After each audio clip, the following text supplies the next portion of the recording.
예약의 생명, 예쁘게 사진 찍기에 대해서 말씀드리겠습니다. 이제 공간을 다 꾸몄으면 얼른 게스트를 받아야 되잖아요.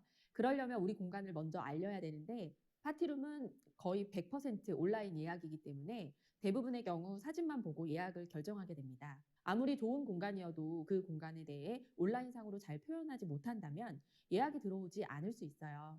최대한 넓고 예쁘고 오고 싶게 찍어놔야 되는데요. 일반 핸드폰 카메라로도 충분히 예쁘게 나오긴 하지만 DSLR 같은 좋은 카메라가 있다면 더 좋습니다. 공간 사진은 플랫폼에 올릴 때 보통 5장에서 10장 정도 필요하게 되고요. 적게는 5장만 올려도 되긴 하지만 최대한 많이 준비해 놓을수록 좋습니다. 찍어야 될 항목들에 대해서 정리를 해보면 첫 번째로는 공간을 대표할 수 있는 전체 사진이 들어가게 되고요. 두 번째로 각 공간의 사진, 세 번째로 포토존 사진, 네 번째로 소품 사진이나 다섯 번째로 오시는 길, 마지막으로는 실제 이용하는 사진들을 찍게 됩니다. 전체 사진은 우리 파티룸의 메인 공간이 한눈에 들어올 수 있도록 찍어주시면 되시는데요. 보통 손님들이 가장 많이 이용하는 제가 앉은 이런 메인 테이블과 빔 프로젝트가 있는 방향으로 각도를 잡아서 전체가 한눈에 들어오면서 넓게 보이도록 찍어보시면 됩니다. 여러 각도로 찍어보시면서 예쁘게 나오는 장면을 골라주시면 되는데요. 이 메인 사진은 대부분 플랫폼에서 첫 페이지에 올라가는 사진이기 때문에 공간의 전체적인 느낌을 담는 사진으로 찍으셔야 됩니다. 창문이 있다면 햇살이 들어오는 상태에서도 찍어보시고 창문을 열어서 바람이 살짝 들어오게 해서 커튼을 날리게 하면서도 찍어보시고 어두운 공간이라면 조명을 켜고 끄고를 조절하기도 하고 핸드폰의 광각 기능을 이용해서 더 넓게 보이게 찍어보면서 예쁜 사진을 만들어 보시면 될 것 같습니다. 그리고 공간의 구성이 여러 곳이라면 각 공간마다의 전체 사진을 찍어주시면 되는데요. 우리가 공간을 꾸미면서 계획했던 컨셉대로 게스트가 이용할 수 있도록 찍어주세요. 이 공간은 이렇게 쓰는 거야 라고 알려주듯이 찍으시면 됩니다. 그리고 주차장에 우리 공간이 이용해야 하는 자리가 정해져 있다면 주차장 사진도 찍어서 안내해야 되니까 찍어두시면 좋습니다. 파티룸에서 포토존은 빼놓을 수 없잖아요. 각 포토존의 사진도 찍어주시고 포토존은 실제 이용하는 사진을 찍어서 올리는 게 효과적입니다. 마치 예시 사진처럼 찍어서 올려두면 게스트들도 와서 그 장소에서 똑같이 그렇게 찍으시더라고요. 그리고 참고로 작은 소품이지만 셀카봉이나 삼각대를 준비해 놓으시면 더 좋습니다. 공간 사진만으로는 10장 이상의 사진을 채우기는 좀 어려워요. 공간에 준비되어 있는 작은 소품들이나 파티 용품들, 보드게임, 스피커, 예쁜 소품들 이런 것들을 하나씩 다 찍어보세요. 여기는 소품 하나하나 좀 신경 썼네 라고 보일 수 있습니다. 그리고 게스트가 이용하면서 조작해야 되는 것들 있잖아요. 예를 들면 리모컨이라든지 빔 프로젝터, 노래방 기기의 이용 방법 이런 것들을 안내할 때도 전부 다 사진을 첨부하는 게 좋습니다. 그러니까 사진을 같이 찍어 두시고요. 예를 들어 HDMI를 연결할 때는 TVG 쪽에 어떻게 꽂으세요 라고 문자로 자세히 설명하는 것보다 잘 찍은 사진 한 장이 훨씬 더 빠르게 이해될 수 있거든요. 화장실의 조명은 여기 있고요. 여기는 금연구역이고요. 이건 만지면 고장나니까 만지지 마시고요. 하는 이런 모든 것들을 사진으로 찍어두세요. 분명히 쓰게 되는 일이 있을 겁니다. 오는 길이 좀 복잡하다면요. 오는 경로를 사진으로 찍어두시면 좋습니다. 버스 정류장에서 내려서 10분을 걸어야 한다면 정류장에서부터 걸어보시면서 대표적인 건물을 찍고 우리 파티룸까지 도착하는 사진을 찍으시고 지도에 첨부해서 오시는 길 안내를 만들 수 있어요. 역시 10마디 말보다 한 장의 사진이 효과적입니다. 그리고 가장 좋은 사진은 실제 파티룸을 이용하는 사진이에요. 실제 파티하는 사진, 즐겁게 이용하는 사진, 포토존에서 찍은 단체 사진 이런 것들은 이용 전에도 게스트들이 실제 본인들이 이 파티룸을 이용했을 때 저 분위기가 나겠구나 라고 생각하면서 예약을 유도하게 하거든요. 오픈 전에 지인들을 좀 초대해서 이용하는 사진을 찍으시면 좋을 것 같아요. 그때는 사람 사진도 찍지만 상차림을 찍는 것도 굉장히 중요합니다. 예쁘게 파티 음식을 세팅하고 인스타에 예쁜 음식 사진을 올린다 생각하시고 가까이서도 찍고 멀리서도 찍고 여러 각도로 파티 세팅 사진을 찍어보세요. 상시로 꾸며져 있지 않은 파티 소품들, 풍선이나 파티 커튼 이런 것들을 세팅해 놓고 찍어서 올려두면 게스트들도 그 사진을 보고 똑같이 세팅해서 파티를 하시기도 하더라고요. 사진을 봤을 때 이곳에서 파티하면 정말 즐겁겠다, 사람들이 엄청 즐거워하네 라는 느낌이 팍팍 들 수 있는 이용 사진들은 예약 버튼을 부르는 사진입니다. 이제 사진을 찍으셨다면 그 다음은 우리 파티룸의 가격을 세팅해야 되는데요. 얼마에 대관해야 될까요? 파티룸의 대관 유형은 크게 시간을 정해서 패키지로 나누는 방식과 시간당 대여를 하는 방식으로 나눠지는데요. 패키지로 나눌 때는 보통 낮타임과 밤타임 또는 다음날 아침까지 이용하는 온라잇 타임으로 나눠서 대관을 합니다. 운영하는 분에 따라서 온라잇은 하는 분도 계시고 하지 않는 분도 계시는데요. 각각의 패키지 시간도 원하시는 시간대로 정하시면 됩니다. 제가 운영을 해본 결과 낮 시간은 주로 회의나 촬영 등의 업무적인 예약을 위해서 하시기 때문에 보통 이른 시간 10시부터 이용을 하시는 분들이 좀 많고요. 10시부터 5시 정도가 일반적인 낮 시간의 대여 시간입니다. 앞뒤로 1시간 정도는 좀 유연하게 조정을 하시면 될 것 같고요. 밤 타임을 이용하는 손님은 대부분 회식이나 파티를 하기 위해서 오시기 때문에 보통 6시 이후부터 이용을 하게 되는데요. 낮 타임에 손님들이 이용을 하고 가시고 나서 청소를 하는 시간이 있어야 되기 때문에 보통은 2시간 뒤로 잡습니다. 그러니까 오후 7시 정도부터 밤 타임이 시작되고요. 자정 12시 정도까지 이용하게 됩니다. 근데 어차피 자정까지 쓰게 되면 새벽에 다른 손님들을 받지 못하니까 그냥 밤 타임을 없애고 아예 온라인 타임만 하는 분들도 계십니다. 그 지역의 손님들 유형에 따라서 정하시면 될 것 같아요. 또 별도로 하루 종일 패키지를 만든다거나 시간당 예약을 받으시는 분들도 계시는데 시간당 예약은 최소 3시간, 최소 4시간 이렇게 정해놓고 예약을 받는 경우도 있고요. 1시간 단위로 하는 분들도 계십니다. 근데 1시간을 대여해주고 청소 아르바이트를 쓸 수는 없기 때문에 보통 최소 2시간 이상씩 예약을 받고요. 2시간에서 3시간 예약 시 청소를 중간에 해주지 않고 게스트들에게 깔끔하게 사용하도록 고지하고 시간당 예약일 경우에는 앞뒤 손님 사이에 청소가 들어가지 않는다라고 미리 알려드립니다. 그렇지 않으면 사실 대관료보다 청소비가 더 많이 나오거든요. 일반적인 경우 패키지로 나누는 게 편하고요. 촬영 컨셉의 파티룸이거나 회의실, 세미나실의 컨셉인 경우에는 시간당 예약으로 하는 경우가 많습니다. 금액을 설정할 때는 우선 내 파티룸과 비슷한 규모의 파티룸들의 요금을 살펴보면서 감을 잡아보시면 편한데요.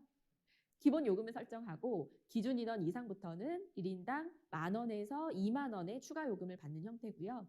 추가 옵션들도 설정해서 금액을 받기도 합니다. 예를 들어 우리 공간이 최대 20명까지 이용 가능한 평수의 파티룸이라고 한다면 그 정도의 면적의 공간의 가격대를 한번 살펴보세요. 물론 지역에 따라서 금액이 달라집니다. 강남 한복판의 가격과 다른 쪽의 가격은 임대료가 다른 것처럼 대관료도 차이가 큰데요. 그렇기 때문에 같은 평수의 금액도 봐야 되지만 우리 동네의 시세도 반영을 해야 됩니다. 내 공간 옆에 파티룸은 30평인데 20만 원에 대관하는데 우리는 30만 원에 올린다면 당연히 경쟁력이 없겠죠. 보통은 낮 시간에 대관이 많지 않은 편이라 금액을 조금 낮게 설정하시고요. 밤 타임이나 온라인으로 갈수록 금액이 높아진다고 생각하시면 됩니다. 당연히 수요에 따라 월요일에서 목요일보다는 주말인 금토의 가격을 더 높게 책정하셔야 되고요. 공휴일이나 성수기에는 별도로 요금을 다시 책정해 놓으셔야 됩니다. 오히려 주말의 낮타임은 평일의 낮타임보다 예약이 많은 경우가 많기 때문에 요금을 세팅하고 예약률을 보시면서 조금씩 우리 공간에 맞는 요금을 찾아가실 필요가 있어요. 그렇지만 예약이 없다고 해서 가격을 확 낮춘다거나 많다고 해서 주변과 차이나게 가격을 올려버리는 방법은 그렇게 좋지 않으니까 그럴 땐 차라리 쿠폰을 발행한다거나 성수기 추가 요금을 옵션으로 받는 방법으로 하시면 좋습니다. 이제 가격까지 설정하셨다면 진짜 온라인에 간판을 달아야 되겠죠. 온라인에 파티룸을 등록할 수 있는 플랫폼은 여러 곳이 있는데 그중 대표적인 곳의 방법을 알려드리겠습니다. 홍보하는 방법에 따라 예약 경로 비율이 조금씩 차이가 날 수는 있지만 대표적으로 가장 예약이 많이 들어오는 곳은 네이버와 공간 대여 플랫폼인 스페이스 클라우드인데요. 물론 SNS 관리를 잘 하신다면 카카오톡이나 인스타 DM으로도 예약이 들어오는 파티룸도 있습니다. 하지만 대부분의 위 두 곳과 여기어때, 아워플레이스, 쉐어잇, 에어비앤비 등의 플랫폼을 이용하고 있습니다. 각 플랫폼마다 특징이 있어서 그 부분에 대해서 먼저 설명을 드려볼게요. 네이버는 플랫폼이라고 할 수는 없고요. 포털 사이트죠. 네이버는 우리 공간을 홍보하는 아주 기본이라고 볼 수 있습니다. 온라인상에 간판을 건다라고 생각하면 되시는데요. 아무리 예쁘게 만들어 놨어도 밖에 간판을 안 걸면 아무도 모르는 것처럼 네이버에 내 공간을 등록하고 사람들이 검색을 해서 내 공간에 들어오도록 만드는 거예요. 이후 챕터에서 더 자세하게 배울 거라 이번에는 어떤 항목을 세팅해야 되는지만 알고 넘어가겠습니다. 해야 될 항목을 정리해보면 먼저 네이버 스마트 플레이스 지도 등록을 하고 예약 채널을 세팅해요. 예약한 것을 결제하기 위해서 네이버 페이도 가입해서 설정해 줘야 되고요. 다음으로는 내 공간을 유료로 광고를 할 수도 있습니다. 네이버 광고 시스템을 가입하고 키워드를 세팅하고 지역 소상공인 광고나 파워링크 광고도 하게 됩니다. 스페이스 클라우드나 여기어때 플랫폼처럼 세팅되어 있는 시스템에 사진만 넣으면 되는 게 아니고 직접 하나하나 세팅해줘야 돼서 다른 플랫폼들에 비해서 할 게 많고 좀 복잡하기도 합니다. 내라는 서류도 복잡하고 등록되는데 시간도 며칠씩 걸리기도 합니다. 보안사항이 필요해서 계속 등록을 못하는 경우도 있고 하지만 우리 공간을 알리기 위한 기능들이 많으니 빼먹지 마시고 다 해두는 게 좋습니다. 난 도저히 못하겠다. 온라인은 이메일 보는 것밖에 못하겠다 하시는 분들은 마케팅 대행 업체를 이용하시는 게 속편할 수도 있습니다. 네이버에선 예약도 가능하고 페이를 이용해서 결제까지 되는데요. 수수료는 가장 저렴합니다. 약 3% 정도라고 생각하시면 됩니다. 스페이스 클라우드는 대표적인 공간 대여 플랫폼으로 파티룸부터 스튜디오, 연습실, 공유 오피스까지 대관이 가능한 거의 모든 공간을 등록할 수 있고 가장 많은 사람들이 이용하는 곳이거든요. 예약도 사실 가장 많이 들어오는 플랫폼이라 네이버처럼 기본적으로 등록하는 곳입니다. 그만큼 동종업체가 많기 때문에 그 안에서 게스트들 눈에 띄려면 유료 광고도 해야 됩니다. 그래야 플랫폼 상단에 뜨고 제일 먼저 보여지게 되는 거거든요. 스페이스 클라우드에 등록하는 건 무료지만 스페이스 클라우드를 통해서 예약이 이루어지게 되면 10%의 수수료를 차감하고 정산이 됩니다. 엄청 비싸죠. 여기어때는 원래 모텔이나 호텔, 숙박 전문 앱이었는데 1년 전부터는 공간 대여 카테고리를 만들어서 파티룸을 예약받고 있어요. 아직은 스페이스 클라우드보다 예약률이 높지는 않지만 큰 기업이라 그런지 여기어때는 게스트들에게 쿠폰이나 할인을 굉장히 많이 제공하는 편이에요. 게스트들의 경우 여기어때 포인트나 쿠폰 때문에 이쪽에서 예약을 하시는 경우도 있습니다. 여기어때 역시 10%의 수수료를 받고 있고 아직은 모바일로만 세팅된다는 점은 좀 불편하긴 합니다. 아워플레이스는 주로 촬영하시는 분들이 촬영 공간을 대여하기 위해 이용하는 플랫폼인데 그래서 그런지 파티룸 용도로는 예약이 높은 편은 아니라 내 파티룸이 스튜디오 컨셉이나 포토존이 좀 많거나 좀 특색이 있는 공간일 경우에는 아워플레이스에 올려놓으시는 것도 나쁘지 않습니다. 실제 PD분들이나 촬영하시는 분들은 많이 이용하는 플랫폼이더라고요. 유튜브, 드라마, 광고, 인터뷰 등의 촬영 문의는 대부분 아워플레이스를 통해서 들어오니까 참고하시고 어차피 다 등록은 무료니까요. 모두 다 등록해 두시면 좋을 것 같아요. 수수료는 10% 정도 됩니다. 쉐어잇은 스페이스 클라우드와 거의 동일한 플랫폼인데 특징은 대형 행사 목적의 공간이라든지 체육관, 운동장, 행사장 등의 공간 카테고리가 많은 편이에요. 그래서 그런지 마찬가지로 파티룸 예약률이 높은 편은 아니더라고요. 아예 예약이 없는 건 아니지만 많지 않기 때문에 하실 분은 하시고 안 하셔도 크게 상관은 없을 것 같습니다. 마지막으로 에어비앤비입니다. 에어비앤비는 네이버 다음으로 스페이스 클라우드와 비슷할 정도로 많은 예약이 들어오는 플랫폼인데요. 원래는 숙박 앱이죠. 근데 전 세계 사람들이 사용하는 플랫폼이다 보니 외국인들의 예약도 많은 편이고 한국 사람들도 파티룸 예약을 하기 위해서 이용을 많이 합니다. 하지만 에어비앤비는 기본 세팅이 1박 숙박이기 때문에 안내문에도 꼭 여기는 파티룸이다, 숙박시설이 아닙니다 라고 공지를 하시고 예약 시에도 게스트와 소통할 때 꼭 숙박시설이 아님을 한 번 더 안내해 주시는 게 필요합니다. 최근에는 파티룸을 불법 숙박시설로 신고해서 문제가 된 경우들이 좀 있거든요. 에어비앤비의 수수료는 호스트는 3% 정도를 수수료로 지불하고 게스트는 일반적으로 14%가량의 서비스 수수료를 지불하는데 호스트의 선택에 따라서 게스트가 부담하는 수수료를 호스트가 일부 부담할 수 있게 설정할 수 있습니다. 이 정도 플랫폼을 세팅하시고 나면 거의 다 등록을 한 거라고 보시면 되고요. 이제 예약을 받는 단계로 넘어가 보겠습니다. 이번 강의에서는 예약이 들어왔을 때 게스트를 응대하는 방법에 대해서 배워보도록 할 텐데요. 첫 예약이 들어왔을 때를 생각해보면 얼마나 떨리고 신기했던지 한동안은 예약이 들어올 때마다 너무 신나면서도 또 한편으로는 떨리고 그랬던 것 같아요. 예약을 받고 운영한다는 것은 생각보다 간단한데요. 우린 부업이기 때문에 이 과정이 시스템화되어 있어야 본업에 큰 영향을 주지 않으면서도 확장이 가능할 수 있습니다. 운영 사이클은 아주 간단합니다. 먼저 게스트가 예약 사이트에서 예약을 하고 호스트에게 예약 안내 문자를 보내고 게스트는 예약일에 이용을 하고 게스트가 퇴실 후에 우리는 청소를 하고 며칠 후에 예약 사이트에서 정산을 받게 되는 과정이에요. 간단히 보면 방금 말씀드린 과정이 전부입니다. 그러면 이제 각 과정에 대해서 조금 더 상세히 말씀드리도록 할게요. 게스트가 예약을 하게 되면 호스트에게 문자나 카톡으로 알림이 옵니다. 알림은 두 가지인데요. 예약 사이트별로 설정할 수가 있어요. 중복 예약을 막기 위해 있는 기능이기도 한데 게스트가 예약을 하게 되면 예약 즉시 확정하고 결제까지 하는 방법과 게스트가 예약을 신청하면 호스트가 그날 다른 선예약이 있는지를 확인하고 승인해주는 형태로 설정할 수 있습니다. 중복 예약 일정이 없다면 호스트는 예약을 승인하게 되고 게스트는 자동으로 결제가 되게 됩니다. 그리고 우리는 게스트에게 첫 안내 문자를 보내게 됩니다. 게스트와의 소통은 문자로 하셔도 되고 카카오톡 채널을 개설해서 하시는 것도 가능합니다. 먼저 저는 예약 일정을 확인하는 내용과 함께 보증금에 대한 안내를 보내는데요. 여기서 보증금에 대해서 설명드릴게요.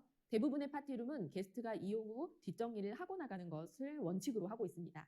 그리고 무인으로 운영되기 때문에 게스트가 이용 시 시설물의 파손이나 오염 등을 바로 확인할 수가 없거든요.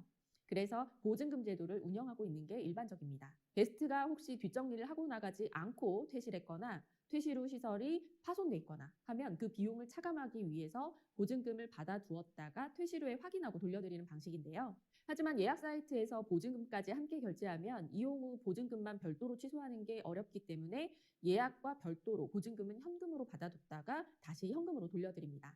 보증금 제도가 번거로워서 안 하시는 분들도 계시지만 저는 꼭 하라고 말씀드리고 싶어요. 왜냐하면 파티룸은 생각보다 시설 파손이나 오염이 많고 청소를 안 하고 가시는 분들도 굉장히 많아요. 아무래도 파티룸이다 보니 술을 드시게 되고 많은 인원이 사용을 하기 때문에 이런 부분들은 매우 자주 발생하는 문제입니다. 이때 보증금을 받아두지 않으면 이용 후에 돈을 추가로 더 내라고 하는 게 오히려 서로 더 불편하게 되더라고요. 보증금을 차감하는 건 역시 쉬운 일은 아니지만 미리 받아두면 아무래도 퇴실 후 보증금이 차감될까 봐 더 신경 써서 치우고 퇴실하시게 되는 것 같아요.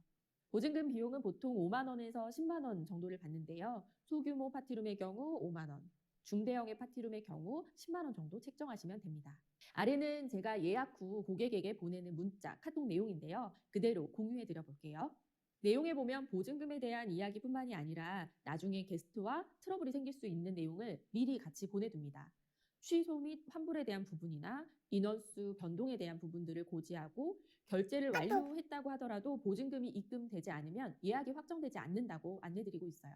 앞으로 공유 드리겠지만 제 문자를 보면 뭐 저렇게 까다롭고 무섭게 게스트한테 문자를 보내라고 생각할 수 있을 거예요. 하지만 그것이 제 노하우입니다. 명확한 표현과 고지는 서로를 편하게 만들거든요. 취소나 환불, 변경에 대한 부분은 이미 예약 사이트에 고지해 두셨더라도 한 번 더 고지해서 안내하시는 것이 좋습니다. 이용일이 얼마 남지 않았는데 일방적으로 취소하는 경우에 우리는 이 게스트들 때문에 소중한 하루의 매출을 버리게 되는 거거든요. 그리고 파티룸의 예약은 대부분 미리 해뒀다가 이용일이 닥쳤을 때 취소가 되면 다시 메꾸기가 정말 어려워요. 그래서 보통 파티룸들은 이용 8일 전까지는 환불을 해주지만 7일 후부터는 거의 환불을 해주지 않는 정책을 가지고 있습니다. 이 부분을 정확하게 고지하지 않으면 게스트와의 마찰이 생길 수 있으니 잘 챙겨서 안내해 주시길 바랍니다. 꼭 저처럼 하실 필요는 없지만 운영 시 고객과의 마찰을 줄이기 위해서 사전 예방을 하는 부분이니까 참고만 하시고 각자의 소통 방법대로 운영하시면 됩니다. 보증금이 입금되고 나면 예약 확정 문자를 보내드리고요. 이용 당일에 2시간 전쯤 비밀번호와 오시는 길, 주차 안내, 중요 안내사항 등을 담은 문자를 한 번 더 보내드립니다.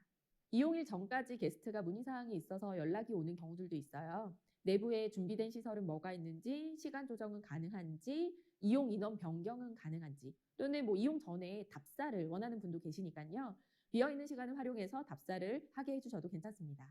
게스트가 입실을 하고 나서도 처음에는 안심을 할 수가 없어요. 왜냐하면 시설 이용에 대해서 잘 안내를 해두지 않으면 계속 문의 전화가 오거든요. 사장님, TV가 안 켜져요. 사장님, 노래방은 어떻게 키나요? 사장님, 리모컨은 어디 있나요?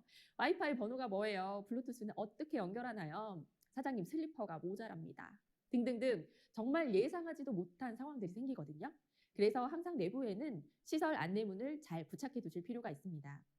앞선 강의에서 사진을 찍을 때 소품을 하나하나 다 찍어두라고 제가 말씀드렸죠. 그걸 여기에 쓰시는 겁니다. 그 소품 사진의 이용 방법까지 친절하고 상세하게 적어서 비치를 해주시던지 이용 안내 문자를 보낼 때 같이 보내시면 됩니다. 그리고 좋은 팁 중에 하나는 블로그에 이용 가이드를 처음부터 끝까지 쭉 적어서 링크를 하나만 딱 보내주는 방법을 쓰시면 편합니다. 보시면 오시는 길부터 리모컨 사용 방법, 블루투스 연결 방법까지 아주 친절하게 잘 안내가 돼 있죠. 아르바이트에게 맡기더라도 처음 2, 3주 정도는 직접 해보시면서 어떤 문제들이 생기는지 파악해 보실 필요가 있어요. 아마 부족한 부분이 많이 나오게 될 건데요. 준비가 미흡한 부분들도 더 챙길 부분도 생기실 거고요. 손님들이 쓰레기를 버리고 가는데 생각보다 뭐 쓰레기통이 너무 작다든지 또는 물이 샌다든지 등의 자잘한 문제들이 첫 달은 계속 나오게 되더라고요. 아무튼 청소를 하면서 혹시나 오염된 곳은 없는지, 파손된 물건은 없는지, 변기가 막히진 않았는지, 혹시 없어진 소품은 없는지 등을 확인해 보시고요. 있다면 실비용을 게스트의 보증금에서 차감하고, 만약에 그 이상의 비용을 받아야 되는 상황이라면 게스트와 협의를 해야 됩니다. 청소가 이렇게 끝나고 나면 게스트에게 보증금을 돌려주시고 이용 감사 인사를 보냅니다. 이때 운영 팁으로 저는 3개월 이내에 제 방문 시에 사용할 수 있는 쿠폰을 같이 만들어서 보냈었어요. 이렇게 게스트의 이용이 끝나고 나면 예약 사이트별로 정상 기간이 다르긴 하지만 며칠 후 통장으로 수수료를 제외한 이용 금액이 입금됩니다. 첫 정산을 받으시면 정말 기분이 좋으실 거예요. 신기하기도 하실 거고, 나는 회사에서 일하고 있는데, 뭐 나는 자고 있는데, 또는 여행 가 있는데 내 공간은 일을 하고 내 통장으로 돈이 들어오는 기분은 아마 느껴보지 못한 분들은 모르실 것 같아요. 꼭 한번 느껴보셨으면 좋겠습니다. 그 다음은 청소 아르바이트에 대한 이야기예요. 우리는 본업을 가진 직장인이기 때문에 또는 주부 또는 시간을 많이 낼 수 없기 때문에 청소 아르바이트를 구해야 돼요. 실제 파티룸의 청소는 크게 어렵진 않거든요. 저희 파티룸의 경우에도 30평대인데 손님들이 깨끗하게 썼을 경우엔 2, 30분이면 모든 정리가 끝나기도 하고요. 정말 지저분하다고 하더라도 대부분 1시간 안에 청소는 끝납니다. 파티룸 청소의 특징은 매일 예약이 있는 건 아니기 때문에 비정기적으로 손님이 있는 날만 청소를 해야 된다는 거, 청소 시간이 조금 변동될 수 있다는 거, 하루에 한 번이 될 수도 있고 2번을 청소해야 되는 날도 있을 수 있다는 점이에요. 그렇다면 더더욱 직장인들은 하기가 어렵겠죠. 이런 청소를 해줄 수 있는 분은 아무래도 파티룸의 근거리에 도보로 다닐 수 있는 거리에 계신 분이면 좋을 거고, 아무 때나 1시간 정도는 와서 후다닥 청소를 해줄 수 있는 분이면 좋고, 기왕이면 또 깔끔한 분이면 좋겠죠. 동네에 시간 여유가 있는 주부면 적당합니다. 그래서 저는 청소 아르바이트를 구할 때는 당근마켓을 이용하는데요. 당근마켓에 보면 아르바이트 공고를 내는 카테고리가 있어요. 거기에 지역을 설정하셔서 아르바이트 공고를 냅니다. 아르바이트 비용은 보통 1회에 15,000원에서 2만 원 정도를 측정합니다. 이건 제가 아르바이트 공고를 냈었던 글인데요. 공유를 해드릴게요. 이렇게 공고를 올리면 정말 신기하게도 너무 많은 분들이 지원을 해주시고요. 그중에서 적당한 분과 면접 후에 청소를 맡기시면 됩니다. 처음에 한 번은 방문해서 어떻게 청소를 하는지, 어떻게 정리하는지 알려드리고 그 부분을 매뉴얼화해서 문서로 정리해서 청소하시는 분께 드리는 게 좋습니다. 청소 매니저님이 익숙해지고 나면 내부의 비품들이 부족하거나 시설의 보수가 필요한 것들까지 매니저님을 통해서 체크할 수 있고요. 소통하면서 관리하시면 됩니다. 저 같은 경우에는 비품을 매니저님 댁으로 보내기도 하고 손님들이 급하게 문제가 생겼을 때 출동을 부탁드리기도 합니다. 물론 비용은 다 별도로 지급합니다. 직장인의 경우에 상시 대기로 움직일 수가 없기 때문에 관리 매니저는 정말 필수인 것 같아요. 그리고 매니저가 자주 바뀌지 않도록 잘 챙겨드려야 하는 건 당연하고요. 아무리 매니저님이 잘 해주신다고 해도 가끔 한 번씩 또 주인이 가서 관리해주는 건 당연한 거 아시죠? 이렇게 청소 매니저까지 구하게 되면 정말 무인 시스템의 80%는 완성이 된 거라고 보시면 됩니다. 사실 제가 운영하는 파티룸의 경우 거의 3달에 한 번 가볼 정도로 완벽한 풀 오토 시스템이 만들어져 있거든요. 이 정도면 1개가 아니라 2개도 3개도 관리할 수 있게 되고 서울에 있으면서도 지방의 파티룸을 관리하는 게 충분히 가능해집니다. 이번 시간까지 파티룸 매물을 찾는 것부터 풀 오토로 운영하는 창업의 전체 과정을 배워봤는데요. 어떠셨나요?